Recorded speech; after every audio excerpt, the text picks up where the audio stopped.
보혈을 지나 하나님 품으로, 보혈을 지나 하나님 나라로, 보혈을 지나 하나님 품으로 한 걸음씩 나가네. 존귀한 주 보혈이 내 영을 새롭게 하시네. 존귀한 주 보혈이 내 영을 새롭게 하시네. 이슬비 내리는 이른 아침에 방석 셋이 나란히 기도합니다.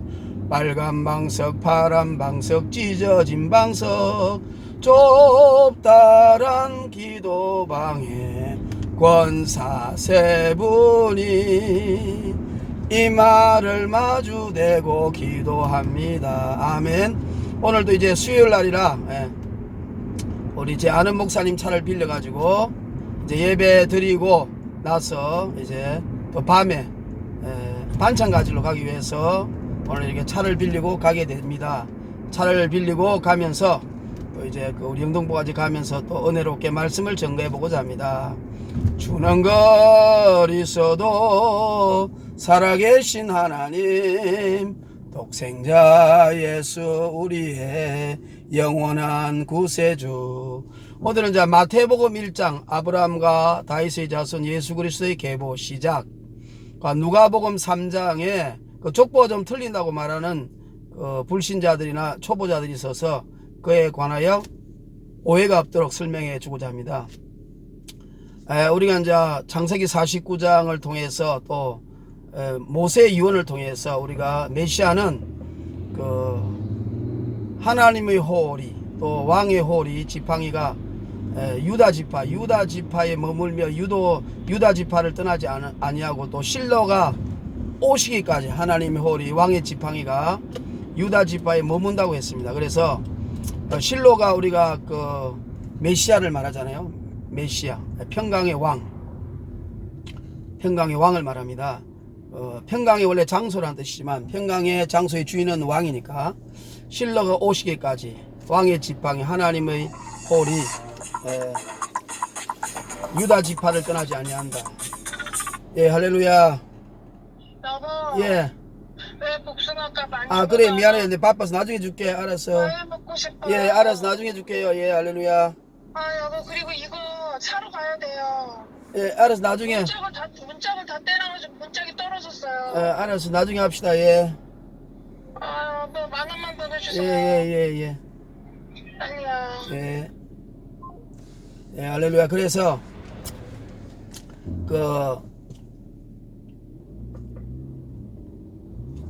창세기도 그렇고 또 모세 이후에도 그렇고 우리가 유다 지파에서 메시아가 나온다. 유다 지파가 또 이스라엘의 유다의 왕이 되고 그 계보에서 메시아가 나온다는 것을 예언하고 있는 것이죠.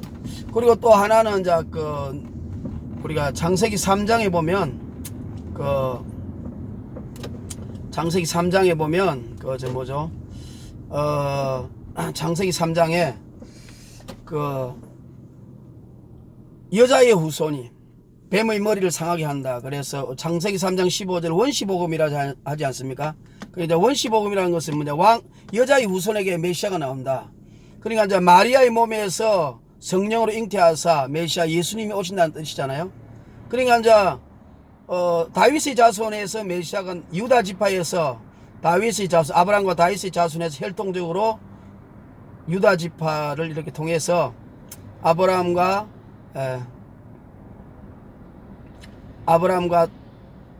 다윗까지 연결되는 그 유다 지파를 통해서 메시아가 오고 또 여자의 후손에게서 메시아가 나온다. 그랬기 때문에 우리가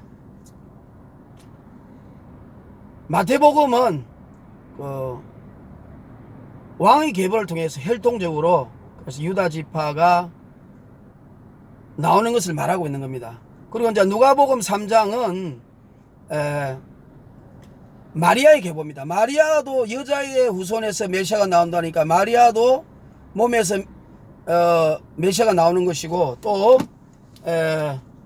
그를 통하여서 또 마리아도 유다 지파가 돼야 되거든요. 그래서 유다 지파가 마리아가 된다는 것을 증명합니다. 그런데 이제 그러니까 마태복음 3장은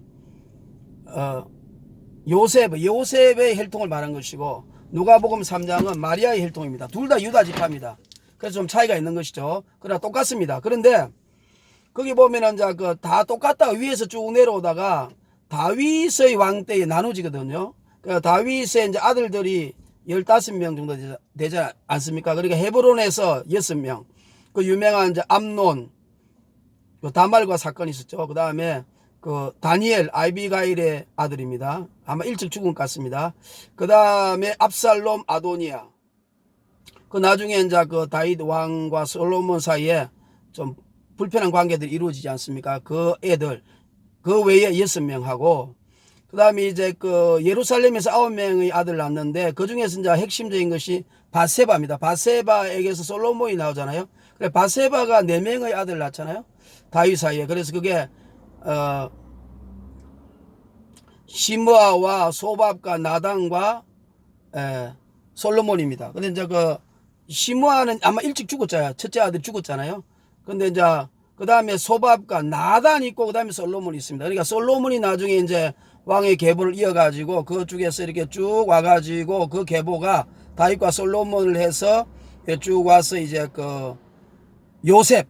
요셉의 아버지 야곱으로 이렇게 연결되죠. 그러니까 그렇게 해서 14대가 되어서 예수님이 유다 지파에서 예언한 대로 왕의 지팡이가, 하나님의 지팡이가 유다의 지파를 통해서 그 홀이 떠나지 않고 그곳에서 왕 중의 왕 예수님 메시아가 나온다는 것이 실현된 거고, 그 다음에 이제 그 마리아 쪽으로서 누가복음 3장이잖아요. 그거는 이제 뭐냐면 나단 쪽입니다. 나단. 아까 말한 것처럼 나단으로부터 쭉 내려와서 바로 이제 마리아까지 오는 겁니다. 그래서 예수님이 그것도 유다 지파에서 여자의 후손에서 예수님의 메시아가 나온 것이죠. 그러니까 마태복음 3장과 마태복음 1장과 누가복음 3장은 똑같은 메시아인데 그 계보가 마태복음 3장은 유다 지파의 요셉의 계보, 요셉의 아버지가 야곱이고 그래서 요셉 이렇게 나오죠. 그 다음에 예수님. 그 다음에 누가복음 3장은 마리아의 계보입니다. 그래서 마리아의 계보에서 유다 지파에서 이렇게 쭉 내려와 가지고 마리아, 그래서 마리아의 몸에서 예수님이 나온 것입니다. 그러니까 유다 지파고 여자의 후손에서 메시아가 나온다는 것이 실현된 것입니다. 여러 가지 이론이 있지만 그 이론이 가장 합당하고 합리적이고 맞는 설명인 것 같습니다. 근데 이제 보면 마태복음 1장에서는 예수님의 아버지가 요셉 일찍 돌아가셨죠.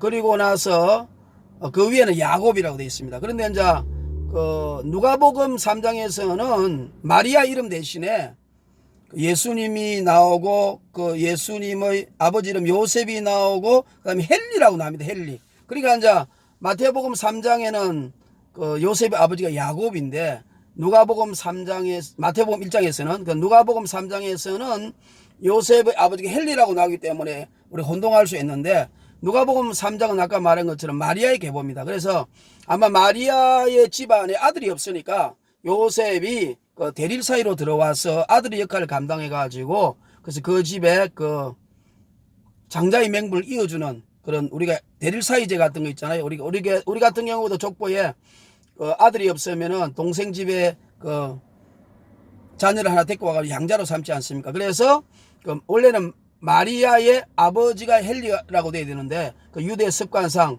남자 중심으로 되어 있기 때문에 사위인 요셉이 그 집에 결혼함으로써 마리아 결혼함으로써 그 계보를 족보를 그러니까 마리아 이름 대신에 남자인 사위인 요셉의 이름으로 했기 때문에 바로 마리아의 아버지 헬리가 요셉의 아버지 헬리로 나오는 겁니다. 그래서 이제 마태복음 1장은 남자 요셉을 통하여서 그 위로 쭉 올라가서 다윗, 솔로몬과 다윗, 그래서 유다 지파 그걸 통하여서 창세기 49장 야곱과 그다음 모세의 유언을 통하여서 유다 지파에서 메시아 예수님이 나온 것이고요. 누가복음 3장은 여자의 후손 창세기 3장 15절 그리고 유다 지파의 그 예언을 하나님의 섭리를 실현시키기 위해서 마리아의 몸에서 성령으로 잉태하여서 예수님이 나왔단 말이에요. 그러니까 그 마리아의 족보인데 마리아가 여자이기 때문에 사위인 요셉을 족보에 올림으로써 실제는 마리아의 아버지가 헬리인데 요셉이라는 사위를 아들로 취급해서 그 위에 족보로 헬리 이렇게 해서 그 마리아의 쭉 계보로 올라간 것입니다. 그러니까 마태복음 1장과 누가복음 3장은 예수님의 아버지 요셉의 계보, 또 누가복음 3장은 예수님의 어머니 우리 성녀로 잉태하신 마리아의 계보를 말한 것이므로 우리가 다윗의 아들 중에서 다윗의 아들 중에서 나단 계통이 마리아고 솔로몬의 계통이 요셉이라는 것을 아시면은 오해가 없을 것 같습니다. 그래서 하나님의 말씀은 정확하고 전미하고 그대로 이루어지며 그래서 우리가 마태복음 1장과 누가복음 3장의 계보가 약간 이름이 틀리는 것은 그런 이유이기 때문에 오해 없으시기 바랍니다. 자유주의 신학자 진보주의자들은 이런 걸 트집 삼아가지고 성경에 잘못되고 인간이 썼다고 자꾸 우리를 미혹하지만 절대로 그런 것이 아니고 우리 하나님의 말씀은 정확하고 완벽하며 그 속에 깊은 뜻이 있고 또 우리가 살펴보면 다 이유가 있기 때문입니다. 그래서 우리가 예를 들면 다윗이요 어떤 거에 8번째 아들이라고 또 어떤 데는 7번째 아들이라고 그러잖아요. 그래서 자유주의 신학자들은 뭐 성경이 잘못됐다고 말하면 그게 아니에요. 원래 8번째 아들이었는데 한 분이 돌아가셨기 때문에 돌아가신 걸 아는 분은 7번째라고 하는 거고 돌아가신 것을 그 형을 포함해서 8번째 하는 거예요. 그러니까 틀린 것이 아닙니다. 그럼 성경은 절대로 틀린 것이 아니고 하나님은 완벽하고 완전하고 정리하여 이 세상의 모든 것이 다 하나님 말씀에 드러나지 않는 것이고 완벽한 것을 믿으시기를 주의 이름으로 축원합니다. 퐁당퐁당 기도를 하자 누나 몰래 교회를 가자 기도야 퍼져라 멀리 멀리 퍼져라 건너편에 앉아서 나무를 씻는 우리 누나 가슴에 예수를 심어라. 할렐루야. 사람으로 태어나서 할 일도 많다만 너와 하나 예수 전하는 전도에 살았다. 전도와 전도 속에 맺어진 성도여 산봉우리에 해가 뜨고 해가 질 때면 사랑하는 우리 동포 천국에 간다네. 할렐루야. 주는 거리서도 살아계신 하나님 독생자 예수 우리의 구세주 예수님 외에는 구원이 없습니다. 할렐루야. 예수님을 사랑합니다. 할렐루야. 예수님 만만세.